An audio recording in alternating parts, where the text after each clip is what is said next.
Bismillahirrahmanirrahim. Assalamualaikum warahmatullahi wabarakatuh. Innal hamdalillah nahmaduhu wa nasta'inuhu wa nastaghfiruh wa na'udzu billahi min shururi anfusina wa min sayyiati a'malina. May yahdihillahu fala mudhillalah wa may yudlilhu fala hadiyalah. Asyhadu an la ilaha illallah wahdahu la syarikalah wa asyhadu anna Muhammadan abduhu wa rasuluhu la nabiyya wa la rasulahu ba'dah. Usikum wa nafsi bi taqwallah azza wa jalla faqad fazal muttaqun wal mu'minun haitsu yaqulullahu ta'ala ya ayyuhalladzina amanu taqullaha haqqa tuqatih wa la tamutunna illa wa antum muslimun. Faqala ya ayyuhalladzina amanu taqullaha wa qulu qawlan sadida yuslih lakum a'malakum wa yaghfir lakum dzunubakum wa may yuti'illaha wa rasulahu faqad faza fawzan 'azima. Faqala Rasul sallallahu alaihi wasallam ittaqillaha haitsu ma kunta wa adbi sayyi'atal hasanata tamhuha wa khaliqin nas bi khuluqin hasanin. Faqala talabul ilmi fariidatun ala kulli muslimin. Bapak Ibu hadirin jamaah majelis ilmu keluarga besar Markas Dakwah rahimakumullah. Alhamdulillah, bersyukur kita kepada Allah Subhanahu wa taala di kesempatan siang menjelang sore ini kita dapat bermajelis ilmu bersama di ruang aula atau TPA Markas Dakwah dan pembelajaran Al-Quran ini, meskipun ketika kita berangkat tadi dalam kondisi gerimis, bahkan di sebagian tempat kondisi gerimis yang agak besar, dan alhamdulillah tidak menghalangi kita untuk antusias bersama-sama kita bermajelis ilmu untuk bermudzakarah, ya, untuk saling mengingatkan, karena pesan Allah fadzakir fa inna dzikratan faul mu'minin. Saling mengingatkanlah kalian, karena dengan saling mengingatkan antara satu dengan yang lain dapat memberikan manfaat untuk orang-orang yang beriman. Salawat bering salam semoga tercurah atas Nabi kita Muhammad sallallahu alaihi wasallam, kepada keluarga beliau, para sahabatnya, tabi'in, tabi'ut tabi'in, dan orang-orang yang senantiasa komitmen dalam menjalankan sunnah beliau sampai datangnya hari kiamat kelak. Allahumma la sahla ila ma ja'altahu sahla wa anta taj'alul hazna idza syi'ta sahla. Allahumma anfa'na ma 'allamtana wa 'allimna ma yanfa'una. Allahumma zidna ilma.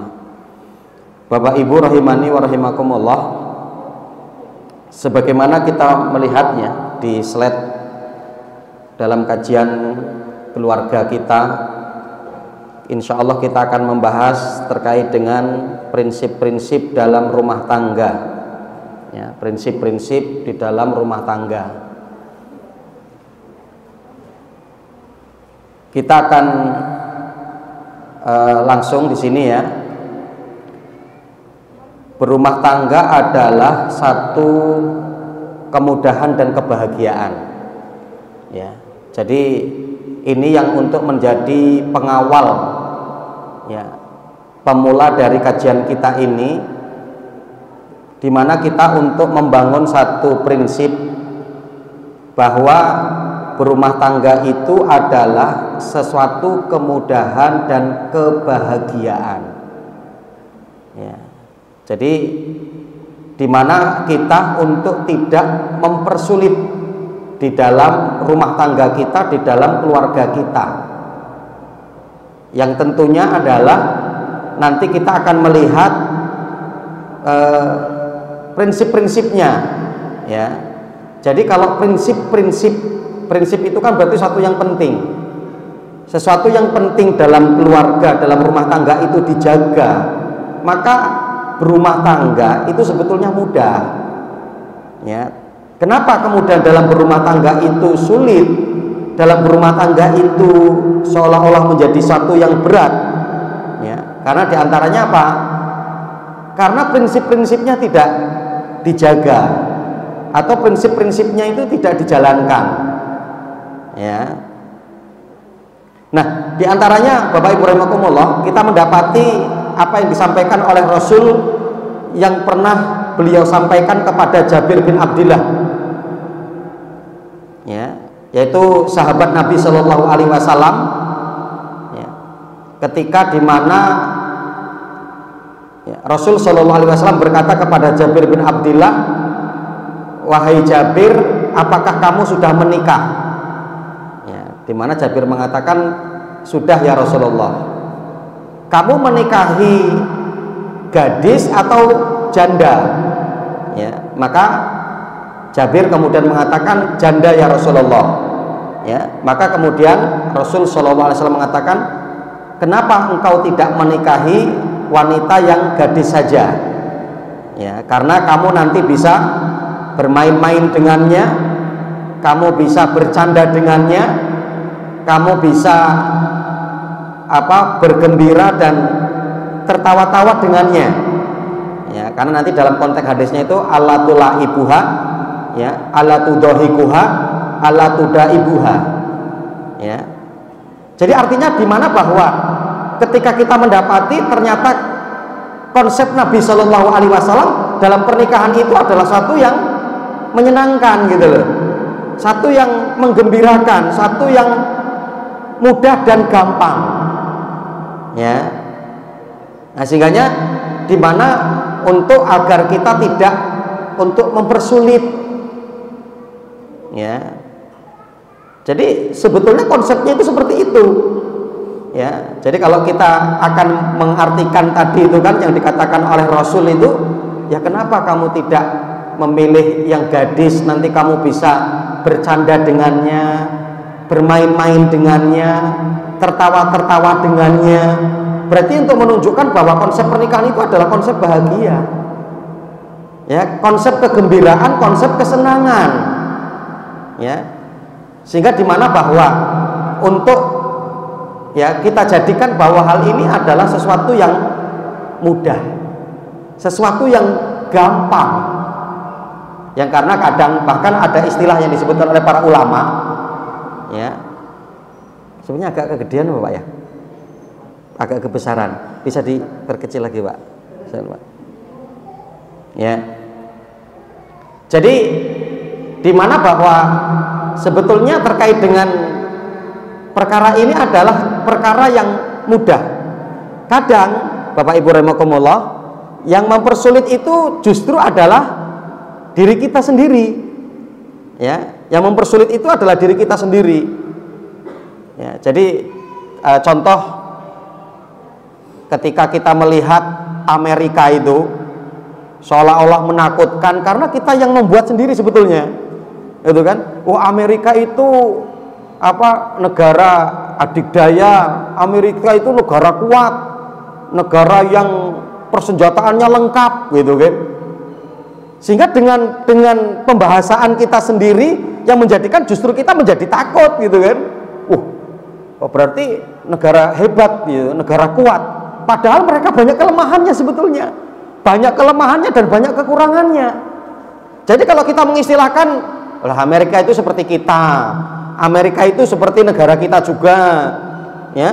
Apalagi bahkan Amerika itu negara rapuh, dengan kemaksiatan dan dosa yang dilakukan oleh penduduknya itu rapuh, gitu kan. Contoh begitu. Maka akan menjadikan bahwa tidak sengeri apa yang kita bayangkan, istilahnya begitu. Begitu juga dalam keluarga kita, dalam berumah tangga kita. Anggap aja bahwa di mana diantaranya ada mereka yang mengistilahkan istri kita atau suami kita itu teman tidur kita, sudah begitu aja, ya. Jadi ketika kita tidur sendirian ada teman, yaitu istri kita, ada teman yaitu suami kita.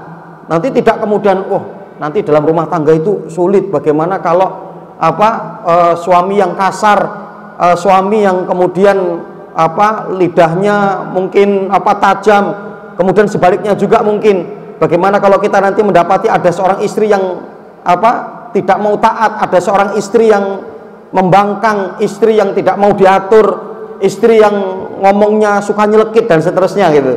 Nah, sehingga ini karena kita sudah membuat seperti itu, sehingga seolah-olah sesuatu yang sangat mengerikan gitu. Padahal untuk kita sederhanakan gitu ya. Mari untuk kita sederhanakan ya. Nah, maka diantaranya bahasa Rasul itu begitu. Sehingga berumah tangga adalah sesuatu kemudahan dan kebahagiaan, satu kegembiraan. Udah, itu perkara yang sangat simpel di mana kita untuk berbicara tentang masalah pernikahan. Kemudian dalil yang kedua, Allah menyebutkan pernikahan itu akan mengantarkan ke surga dan ampunan Allah. Itu. Jadi artinya siapa yang tidak senang dan siapa yang tidak suka dengan ini gitu kan? Siapa yang tidak suka dan siapa yang tidak senang dengan perkara ini, ya. Kita mendapati firman Allah Subhanahu wa taala dalam surat Al-Baqarah ini ya. Dalam surat Al-Baqarah, wala tankihul musyrikati hatta yu'min. Wala ammatun mu'minatun khairun min musyrikatin walau a'jabatkum. Wala tunkihul musyrikina hatta yu'minu wala abdun mu'minun khairun min musyrikin walau a'jabakum. Ulaika yad'una ilan nar. Ya. Wala tankihul musyrikat, wahai para laki-laki, janganlah kalian menikahi wanita-wanita musyrik hatta yu'min, sampai mereka mau beriman. Wala amatun mu'minatun khairun min musyrikati walau ajabatkum. Budak wanita yang dia beriman kepada Allah itu lebih baik daripada wanita merdeka yang musyrik, meskipun wanita musyrik itu menarik pandanganmu. Walatun kihul musyrikina hatta yu'minu. Ya, dan wahai para wanita, janganlah kalian menikahi laki-laki musyrik sampai mereka itu beriman. Wala abdun mu'minun khairun min musyriki walau ajabakum. Ya.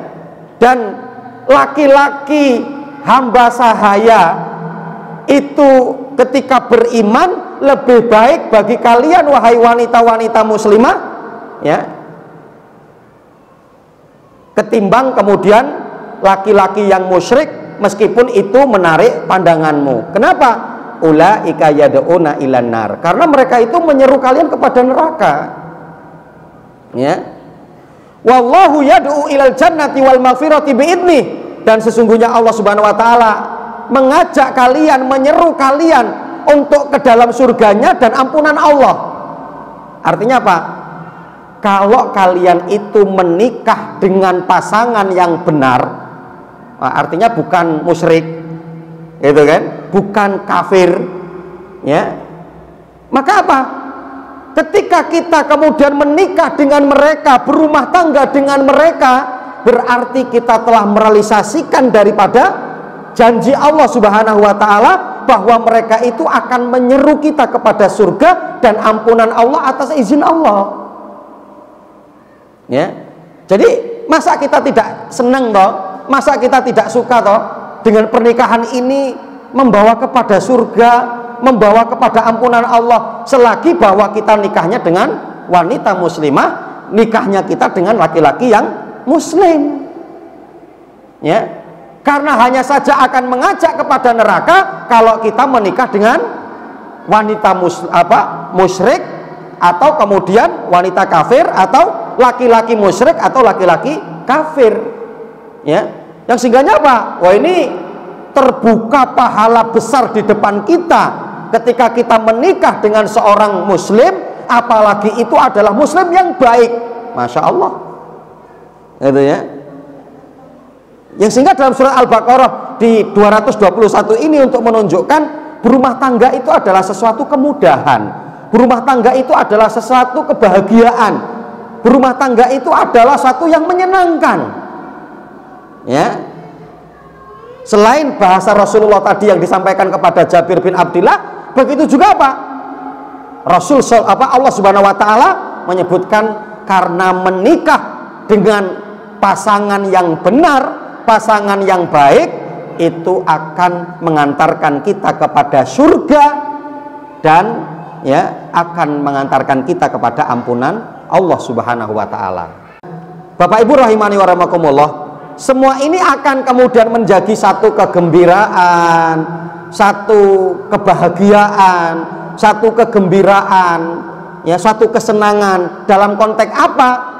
Dalam konteks ketika pasangan suami istri itu mengetahui prinsip-prinsip dalam berumah tangga.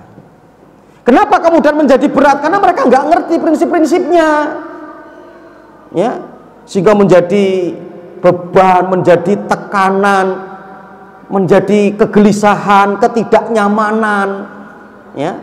Maka Masya Allah, ketika nanti kita mengetahui akan prinsip-prinsipnya dan kemudian kita menjalankan daripada prinsip-prinsipnya, betul-betul berumah tangga itu akan memberikan kemudahan kepada kita. Berumah tangga itu akan memberikan kebahagiaan untuk kita. Berumah tangga itu akan memberikan kesenangan untuk kita, ya. Karena jaminannya jelas loh, ya, surga, jaminannya ampunan Allah, jaminannya kamu bisa bersenang-senang dengan pasanganmu, kamu bisa berbahagia, bergembira, Masya Allah, ya. Nah, kita akan lihat meskipun ini baru di part yang pertama, nanti kita akan menyebutkan prinsip-prinsipnya baru 5, ya. Yang lain nanti bisa insya Allah kita kaji di kesempatan yang lain, karena ini perkara yang prinsip, berarti ya harus diketahui oleh semua kita yang berumah tangga, yang berkeluarga, agar betul-betul akan membuahkan rumah tangga kita adalah rumah tangga yang diberikan kemudahan, rumah tangga yang diberikan kenyamanan, rumah tangga yang diberikan kebahagiaan, ya. Nah, kita akan lihat yang pertama, ya, yang prinsip yang harus diketahui adalah cinta itu memberi bukan menuntut. Fokuslah pada menunaikan kewajiban bukan menuntut hak. Nah, ini perkara sangat prinsip ini dalam rumah tangga kita, dalam berkeluarga kita, dimana tentunya bahwa dalam berkeluarga kita, dalam berumah tangga kita itu untuk melahirkan cinta, ya. Cinta itu artinya apa?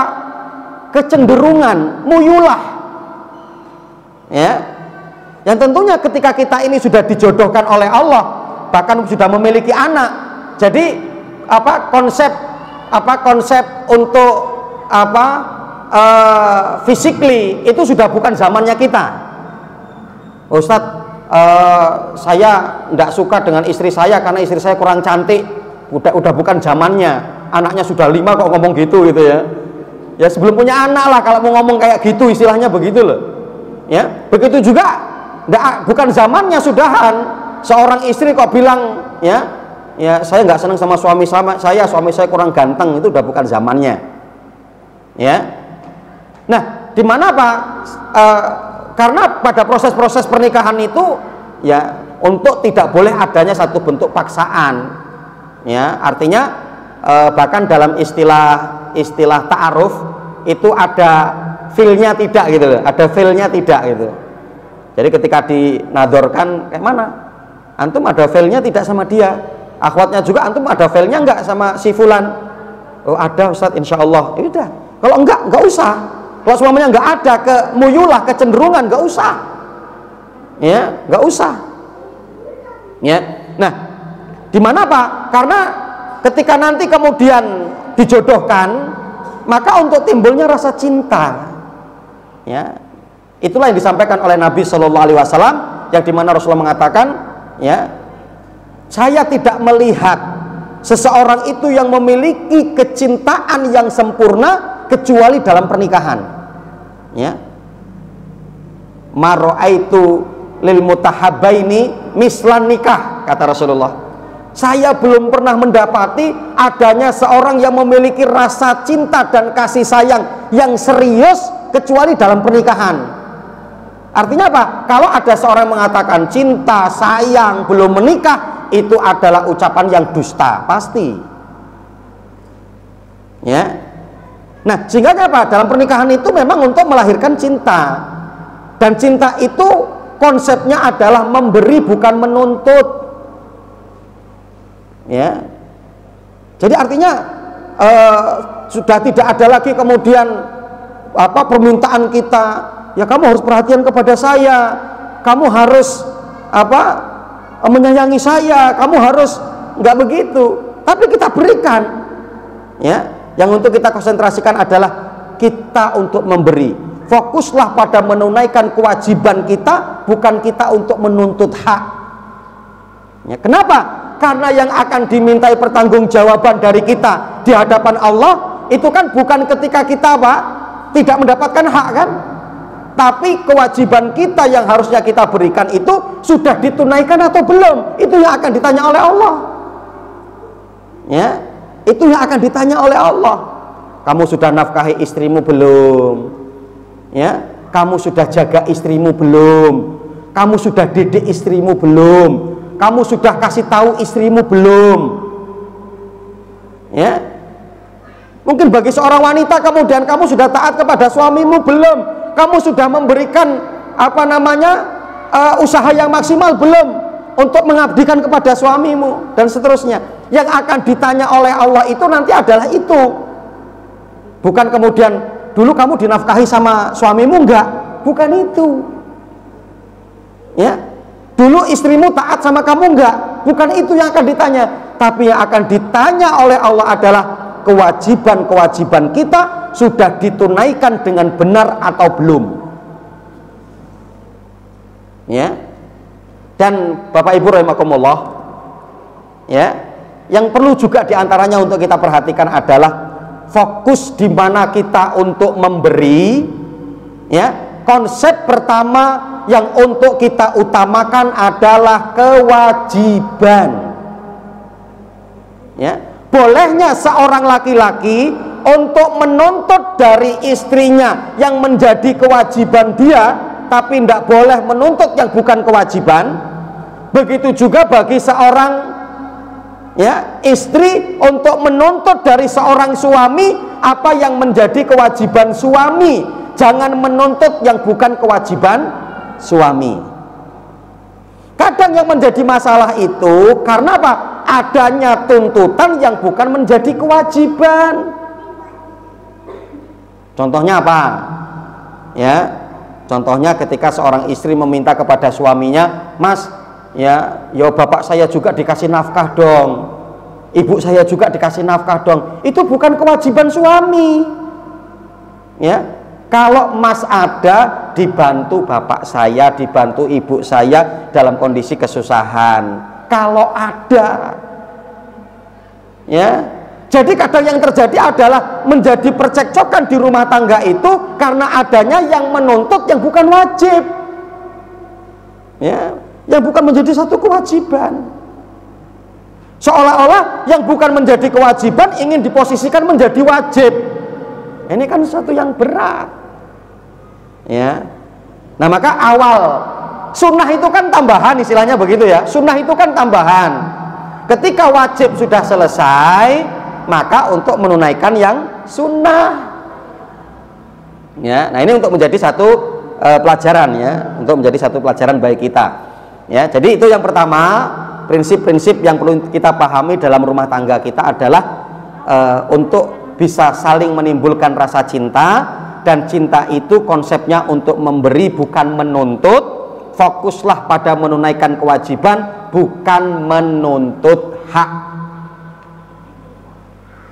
Karena ketika pasangan kita tidak memberikan hak kepada kita, hak kita, maka pertanggungjawaban dia nanti di hadapan Allah. Sudah begitu. Ya, begitu. Ya, jadi ini yang pertama. Kemudian yang kedua, muhasabah. Ya. Perkara-perkara prinsip dalam rumah tangga adalah penting adanya muhasabah. Kenapa? Karena yang pertama, muhasabah adalah perintah Allah. Itu yang Allah Subhanahu wa taala sebutkan dalam surat Al-Hasyr ya, ayat yang ke-18, ya ayyuhalladzina amanu taqullah wal tandur nafsum ma qaddamat lighad wattaqullah innallaha khabirum bima ta'malun. Wahai orang-orang yang beriman, bertakwalah kepada Allah. Wal tandur nafsum ma qaddamat lighad, hendaklah setiap jiwa untuk melihat apa yang telah dia persiapkan untuk hari esok. Yang dimaksud adalah akhirat. Berarti dari setiap jiwa kita ini untuk bermuhasabah diri, ya, untuk introspeksi diri, untuk kita menengok amal kita, ibadah kita, kesolihan kita, ketaatan kita, apa yang sudah kita kumpulkan untuk bekal kita nanti ketika kita pulang ke negeri akhirat. Wattaqullah. Masya Allah ya, pada ayat ini Allah mengulangi takwa itu 2 kali. Wattaqullah, bertakwalah kepada Allah. Innallaha khabirun bima ta'malun. Sungguhnya Allah Maha mengetahui apa yang kalian kerjakan. Ya, nah, jadi prinsip dalam rumah tangga adalah kesiapan kita untuk bisa bermuhasabah, karena muhasabah itu adalah perintah Allah Subhanahu wa taala. Ya, ini yang pertama. Kemudian yang kedua, muhasabah merupakan sifat hamba Allah yang bertakwa. Ya, simak selengkapnya yang disampaikan oleh Maimun bin Mahran. Ya, beliau mengatakan, la yakunul abdu taqiyan hatta yakuna li nafsihi asaddu muhasabatan minasyarik as-sahih li syarikatihi. Ya.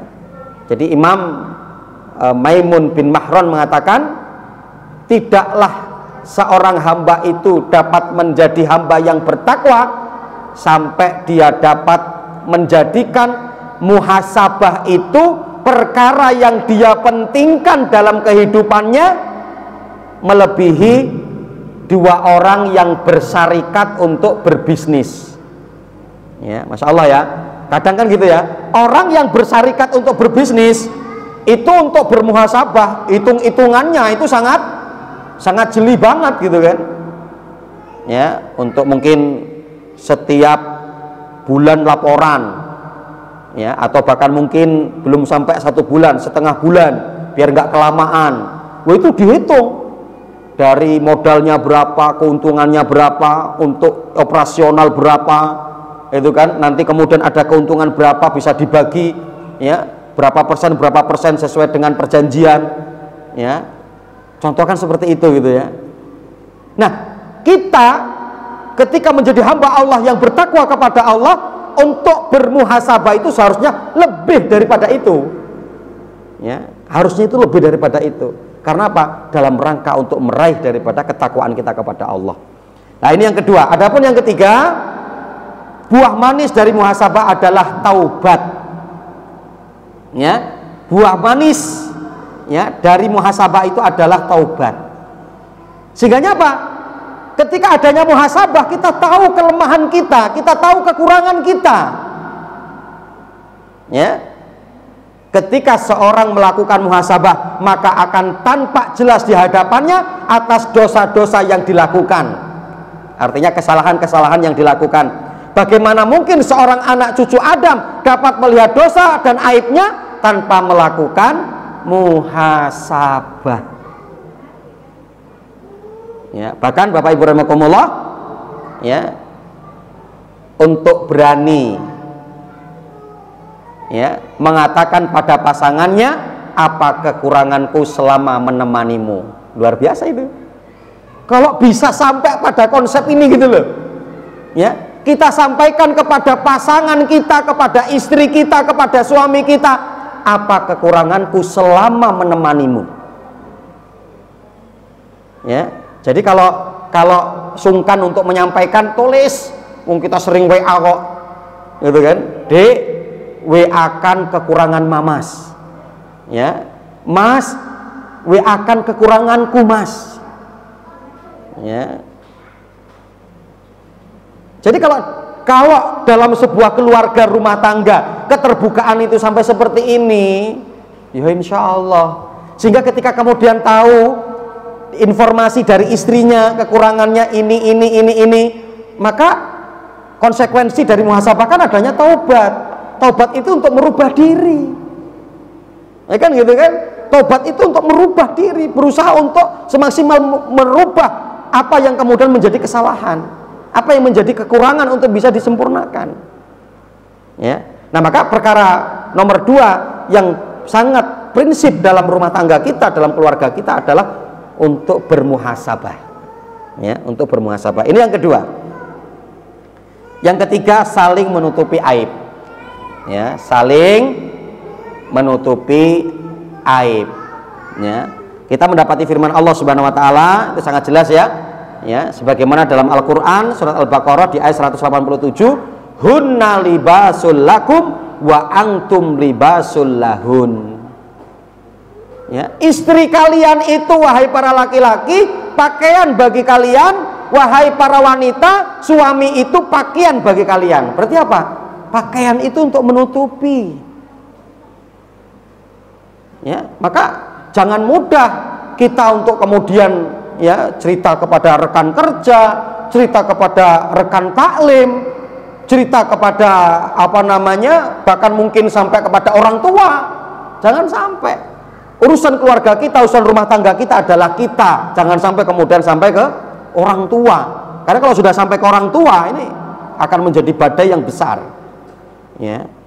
Nah, jadi apa konsepnya adalah di mana untuk menutupi aib. Ya. Dan kalaulah di mana bahwa aib itu kan, aib itu ya, yang jelas konteksnya itu adalah bukan yang memang diceritakan pun nggak boleh. Ya, terkait terkait dengan hubungan ranjang itu nggak boleh untuk diceritakan mutlak kepada siapapun, kepada kiainya nggak boleh. Ya, kepada ustadznya nggak boleh, kepada perkara yang lain ya, artinya contoh mungkin istrinya ada satu kelemahan atau suaminya ada satu kelemahan yang itu mungkin sudah dibicarakan, sudah kemudian dirumuskan, sudah untuk didialogkan, tapi ternyata nggak ada titik temu dalam konteks keburukan yang dilakukan oleh salah satu pasangannya, dan kemudian apa? Tidak terselesaikan, dan itu menggelisahkan hati, tidak bikin nyaman kita, contoh begitu ya. Maka di mana apa? Ini boleh kita untuk menyampaikan kepada orang lain yang memiliki kapabilitas untuk menyelesaikan perkara kita itu ya. Dan bukan kemudian artinya bukan kemudian aib gitu kan. Yang ketika kemudian, Dek jangan cerita-cerita ke siapa-siapa, jangan ceritakan ke siapa-siapa, itu aib. Maka bagi seorang istri untuk mengatakan, iya mas, itu aib, tapi kamu berubah. Lah kalau aib kemudian disimpan terus, bahkan dilestarikan, bahkan dibesarkan, lah terus bagaimana? Saya sudah nggak nyaman mas dengan perbuatan sampean begitu. Saya sudah nggak tentram mas, kan begitu ya. Sebagaimana ketika istri istri Salman bercerita kepada Abu Darda. Itu kan menceritakan kondisi Abu Darda kan. Bahasa kita itulah ya aibnya Abu Darda. Istri Salman Al-Faris itu aib Abu Darda diceritakan kepada Salman oleh istrinya. Karena Abu Darda nggak memberikan solusi. Setelah kemudian diceritakan kepada Salman, ternyata ada solusinya. Suaminya dipanggil oleh Salman dan dinasehati, dan ketika sampai hal itu kepada Rasul mengatakan sodako Salman, benar yang dilakukan oleh Salman ya. Nah maka artinya jangan gampang kita untuk menceritakan dari kekurangan pasangan kita, kekurangan istri kita, kekurangan suami kita, kecuali bahwa ketika hal itu sudah menggelisahkan kita, sudah kemudian mengancam agama kita, mengancam kesolihan kita, dan berceritalah kepada orang yang bisa memberikan solusi. Kalau tidak, jangan ya. Kalau tidak, jangan ya. Secara konsep secara umum, hunna libasul lakum ya, wahai para suami, mereka itu, para wanita itu adalah pakaian kalian. Wahai para wanita, suami kalian itu adalah pakaian kalian untuk menutupi aurat, untuk menutupi aib ya. Kita mendapati sabda Nabi Shallallahu Alaihi Wasallam dalam riwayat Muslim, sesungguhnya manusia yang paling jelek kedudukannya di hari kiamat adalah seorang laki-laki yang bercampur dengan istrinya, kemudian membeberkan rahasia istrinya tersebut, atau sebaliknya, wanita menceritakan, membeberkan tentang suaminya, ya, kaitan ketika mereka sedang bercampur, atau sebaliknya laki-laki menceritakan tentang istrinya kepada orang lain ketika sedang bercampur, ya. Dan bagi kita mungkin ini sebetulnya suatu yang tabu, tapi di sebagian orang-orang lain, masya Allah, pembicaraannya mengasihkan gitu loh. Ibu-ibu itu arisannya setengah jam, sejamnya itu apa? Ngobrolin suaminya, ya. Sampai mungkin saya pernah mendapati itu ada yang ngobrolkan tentang perkara ini, ya, masya Allah, ya. Jadi artinya untuk apa istilahnya, aib yang lain boleh, aib ini mutlak, ya, untuk tidak boleh untuk kita ceritakan, ya, kecuali dalam konteks umum. Contoh mungkin, Ustadz, ternyata istri saya nggak seneng sama laki-laki. Ya kalau nggak seneng sama laki-laki jangan dipelihara terus, ya. Lah di mana bahwa ternyata setelah menikah kok mendapati istrinya nggak seneng sama laki-laki, kan mungkin didekati tidak mau, kan ya untuk apa?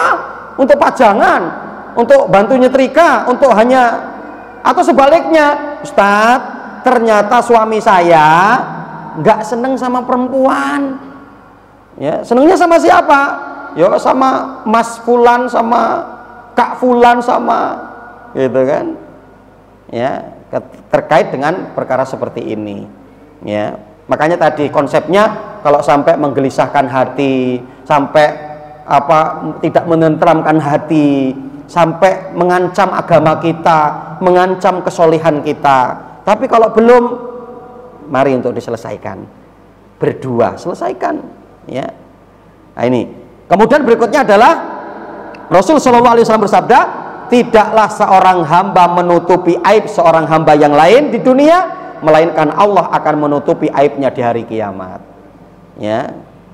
Tidaklah ketika ada seorang hamba yang menutup aib saudaranya, istrinya itu bukan hanya sekedar saudaranya, suaminya itu bukan sekedar saudaranya, ketika dia mampu untuk menutupi aibnya, maka Allah akan tutupi aibnya ketika nanti di akhirat, ya. Yang keempat, ya, perkara yang prinsip dalam rumah tangga adalah fokus meraih surga. Fokus untuk meraih surga. Masya Allah gitu ya. Jadi dalam keluarga, dalam rumah tangga itu akan indah, akan nyaman, akan tentram, akan bahagia. Ketika apa?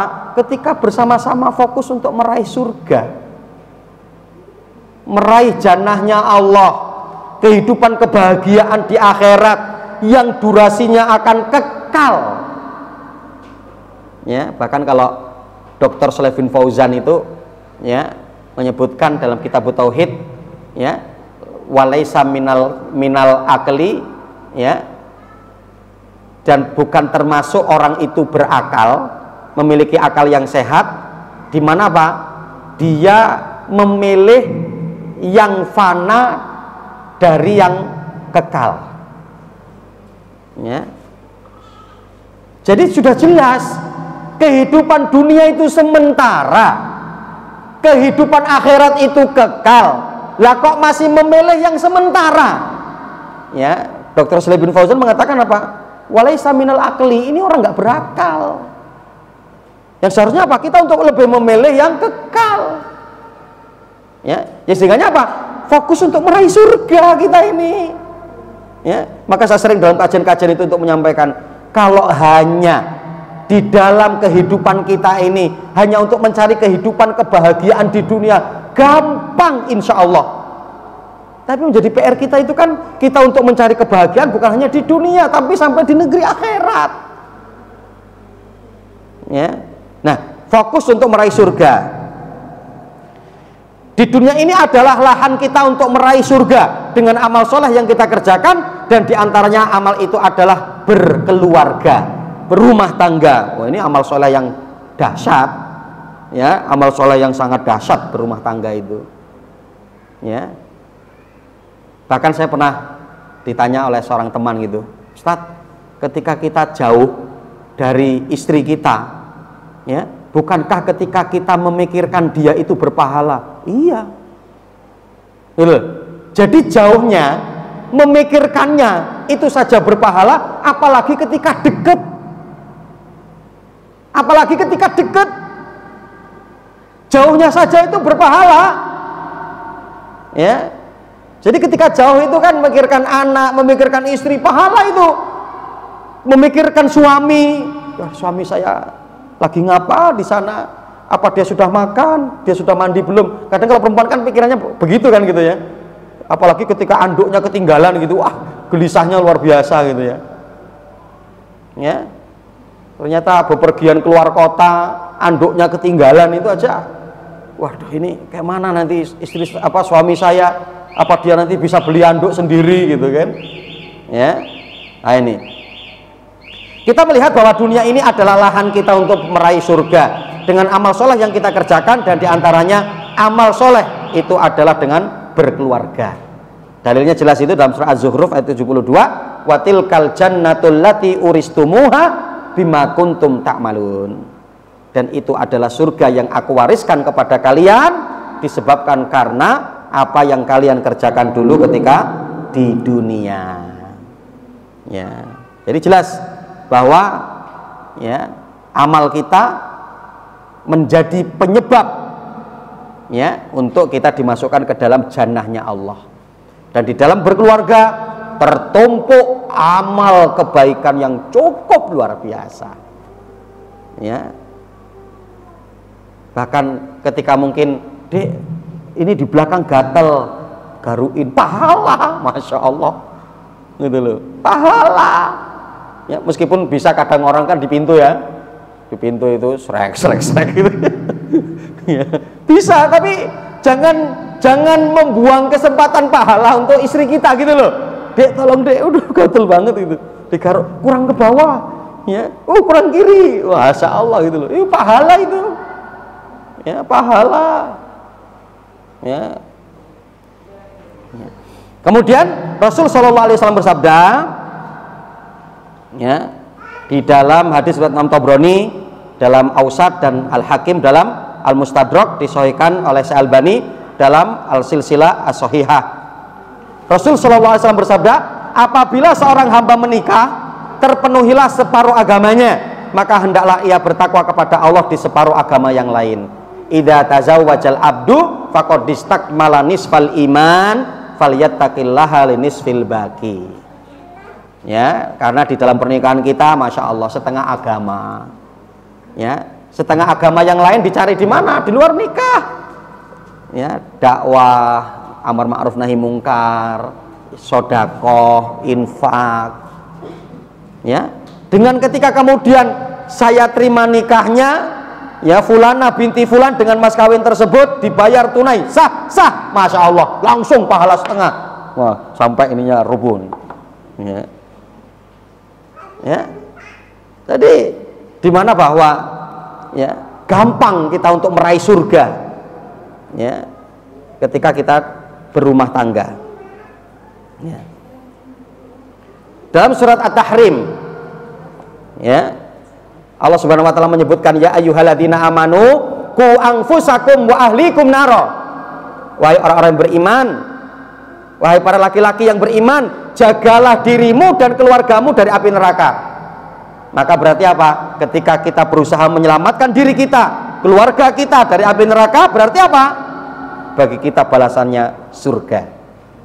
Ya. Maka fokus kita untuk membina anak kita, membina istri kita. Ya. Kemudian juga dalam riwayat Imam Tirmidzi, Rasul mengatakan sebaik-baik laki-laki adalah yang paling baik dengan istrinya. Ya. Khairukum li ahlikum wa anna khairukum li ahli, kata Rasulullah. Sebaik-baik kalian itu adalah yang paling baik dengan istrinya, dan aku, kata Rasulullah, adalah orang yang paling baik terhadap keluargaku sendiri, terhadap istri-istriku, kata Rasulullah. Ya. Jadi ketika ada seorang laki-laki yang berbuat baik kepada istrinya, maka itu adalah pintu surga terbuka lebar. Ya. Rasul SAW bersabda, sebaik-baik wanita adalah seorang istri yang membahagiakan suaminya ketika dia memandangnya, menaatinya ketika dia diperintahkannya, dan tidak menentangnya dalam urusan diri dan hartanya sehingga menyebabkan kebencian suaminya kepadanya. Ya. Jadi idza nadarta ilaiha sarratka, ketika kamu wahai wanita sudah menjadikan kebahagiaan, kegembiraan suamimu ketika dia memandangmu, surga untukmu. Ya. Jadi ketika suamimu senang melihat kamu, maka apa? Surga untukmu. Wa idza amartaha ata'atka, ketika kamu wahai wanita menaati perintah-perintah suamimu, surga untukmu. Dan ketika suamimu pergi, kamu menjaga harta dan anak-anak suamimu. Masya Allah. Dan itu sudah menjadi aktivitas kita. Berarti aktivitas kita ini sudah aktivitas surgawi. Ya, aktivitas surgawi. Lah kok tidak bahagia gitu ya? Kok tidak gembira? Kok tidak seneng gitu loh? Ya. Rasul Shallallahu Alaihi Wasallam bersabda kepada para sahabatnya, perhatikanlah Rasul SAW berpesan kepada sahabat dari kalangan kaum wanita. Ya, karena ditanya dalam hadisnya itu riwayat Imam Ahmad, kamu sudah punya suami belum? Ya, alhamdulillah sudah ya Rasulullah. Bagaimana yang kamu lakukan untuk suamimu? Ya, yang saya bisa lakukan saya lakukan, yang tidak ya saya tinggalkan. Ditegur oleh Rasulullah, lakukanlah semaksimal untuk suamimu, fa innahu ya jannatuki wa naruki. Lakukanlah semaksimalmu ketaatanmu, baktimu kepada suamimu, karena suamimu itu adalah letak surga dan nerakamu. Ya, Masya Allah. Belum minta kita nawari, Mas bikin teh, iya Dek, surga, Masya Allah. Ya, apalagi Dek bikinkan kopi, siap Mas, Masya Allah, surga itu.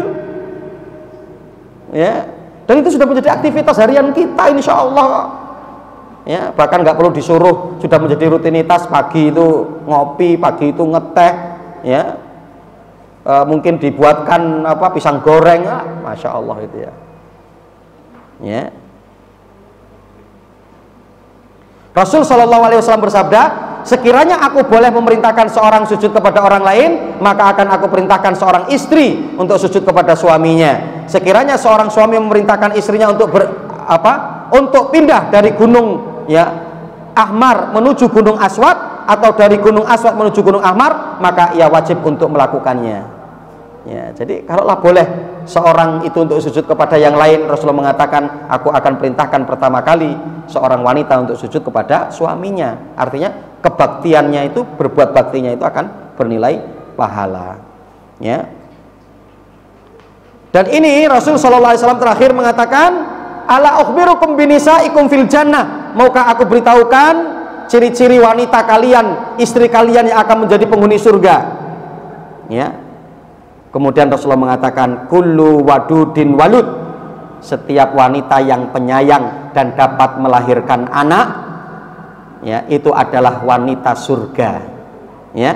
Idza ghadibat au usi'a ilaiha au ghadiba zaujuha qalat hadhihi yadi fi yadika la aktahilu bihumdin hatta tardo. Kalau ternyata suaminya marah, suaminya sedang gak ridho dengan dia, maka dia akan hadir kepada suaminya dan menyerahkan tangannya dengan mengatakan, wahai suamiku, ini tanganku di atas tanganmu, saya tidak bisa memejamkan mata untuk tidur sampai engkau meridhoi. Ya, sebagaimana konsep kita kemarin, permusuhan itu jangan sampai lewat malam hari, apalagi sampai lewat 2 hari 3 hari, jangan. Ya, jangan sampai lewat malam hari. Kalaupun terjadi perselisihan, malam hari itu harus sudah selesai. Sebelum tidur itu harus sudah selesai. Ya, yang terakhir, hidup hanya untuk Islam dan ibadah. Ya, prinsip-prinsip dalam berumah tangga adalah yang kelima. Mari kita untuk atur hidup kita ini hanya untuk Islam dan ibadah. Karena memang itu tujuannya. Jelas itu kan surat Ad-Dariyat itu ya. Ibadah tujuan adanya kita di atas muka bumi ini. Ya. Tujuan kita ini bukan untuk punya anak. Tujuan kita ini bukan untuk punya istri. Tujuan kita ini bukan untuk menjadi pembisnis. Tujuan kita ini bukan untuk menjadi guru. Tujuan kita ini bukan untuk menjadi kiai, bukan untuk menjadi ustadz, pengusaha sukses, bukan. Untuk ibadah kepada Allah. Tapi perkara-perkara tadi itu adalah untuk mengantarkan kita ibadah kepada Allah. Punya istri itu untuk ibadah, punya suami itu untuk ibadah, punya anak itu untuk ibadah, kerja itu untuk ibadah, menjadi guru itu untuk ibadah, menjadi pengusaha sukses itu untuk ibadah. Jadi ini tujuan utama kita. Ya, bahkan gini konsepnya, Bapak Ibu, ada seorang ya Pak kiai alim, beliau menyampaikan begini, ya, dimana bahwa kerjaan pokok kita itu Islam dan ibadah. Pekerjaan kita yang selama ini yang kita geluti dengan mungkin masing-masing jobnya bagi para suami dan istri gitu ya, itu hanya sambilan. Jadi contoh suami itu kerja masuk dari jam 8 pulang jam 5 itu sambilan. Kerjanya inti apa? Islam dan ibadah kepada Allah. Sehingga apa? Pekerjaan sambilan itu jangan sampai memalingkan dari pekerjaan inti kita. Suami, maisah, apapun maisahnya, buka toko kah mungkin, atau kemudian kerja di sebuah perusahaan, di sebuah lembaga, maka apa? Ketika kita ada waktu-waktu bisa kita gunakan untuk baca Quran, baca Quran. Ada waktu-waktu bisa kita gunakan untuk duha, duha. Lebih awal untuk datang ke sholat berjamaah, sholat. Bisa menjaga qobliyah dan ba'diyah. Bagi wanita juga begitu, ibu-ibu, jangan terus dilalaikan dengan pekerjaan yang menumpuk terus, Bu. Ketika kemudian iya memang ngepel belum, nyuci belum, ada cuci piring, ada kemudian mungkin ngepel, ada lap kaca, ada nyuci, seambrek, masak. Tapi apa? Itu pekerjaan sambilan, pekerjaan inti kita adalah Islam dan ibadah kepada Allah. Jadi apa? Jangan lupa jam berapa ya saya mau duha. Duha. Apalagi yang memungkinkan itu ibu-ibu ketika memang murni pekerjaannya di rumah. Lah kok sampai Al-Quran nggak kebaca, kok sampai duha kok nggak dikerjakan, ya rawatib nggak dikerjakan. Wah ini masya Allah gitu. Ya kalau bapak-bapak mungkin istilahnya keterkaitan dengan pekerjaan di sebuah perusahaan yang nggak semena-mena, istilahnya mungkin begitu, kita untuk mengatur waktunya. Itu ibu, masya Allah. Ya bahkan ketika kemudian apa? Ketika kemudian suaminya mengatakan, Bu, di pekerjaan saya nggak bisa sholat duha, tolong wakili. Wakili itu apa? Niatkan juga ketika melaksanakan sholat duha itu untuk suaminya. Masya Allah. Gitu ya. Jadi kalau terjalin konsep begini itu kan indah gitu loh. Ya, indah. Ya. Saya yakin kalau ada yang bujang pengen cepet nikah, yang gadis juga pingin cepet nikah, ya, yang sudah nikah nggak usah diteruskan, jadi masalah, ya, hidup hanya untuk Islam dan ibadah, ya, jelas itu dalam surat Ad-Dariyat ayat 56, ibadah tujuan, ya, dengan adanya ibadah adalah sebagai tujuan kita di atas muka bumi ini, ya, pekerjaan pokok kita, pekerjaan inti kita, pekerjaan utama kita adalah Islam dan ibadah. Maka apa? Mari konsep dalam rumah tangga kita adalah untuk hidup hanya untuk Islam dan ibadah. Ya. Yang kedua, fokus terhadap Islam dan ibadah, maka di dunia, ya, fokus terhadap Islam dan ibadah, ya, maka dunia akan ikut kepadamu. Nah, ini kurang komanya, ya. Fokus terhadap Islam dan ibadah, maka dunia akan ikut kepadamu. Konsepnya itu kan jelas gitu ya. Dan sudah dibuatkan flyer juga itu, ya, itu kalau tidak salah ucapan Imam Ibnu Qayyim. Jadi apa? Kalau ketika kamu mengejar bayanganmu, maka nggak akan bisa kan? Oh, nggak nyampe kita ngejar bayangan. Tapi kalau agar kita menjadikan bayangan di belakang kita dunia itu, maka akan mengikuti kita. Nggak usah mengejar bayangan, nggak usah mengejar dunia. Dunia itu akan ikut kepada kita ketika kita beriman kepada Allah dan bertakwa kepada Allah. Ya, wa may yattaqillaha yaj'al lahu makhraja wa yarzuqhu min haitsu la yahtasib. Barang siapa yang bertakwa kepada Allah Subhanahu wa taala, Allah akan berikan jalan keluar dari segala urusannya dan akan diberikan rizki dari jalan-jalan yang tidak dia sangka-sangka. Ya, itu. Kemudian jangan mau hidup tanpa diatur Islam, karena akan sengsara. Yang menjadikan hidup kita berantakan, yang menjadikan hidup kita tidak nyaman, yang menjadikan hidup kita gelisah, itu apa sebetulnya? Karena kita tidak islami. Ya, karena kita tidak islami. Musik masih ada di rumah kita, gambar-gambar bernyawa masih ada di rumah kita, ya, sehingga ini yang menjadikan ketidaknyamanan.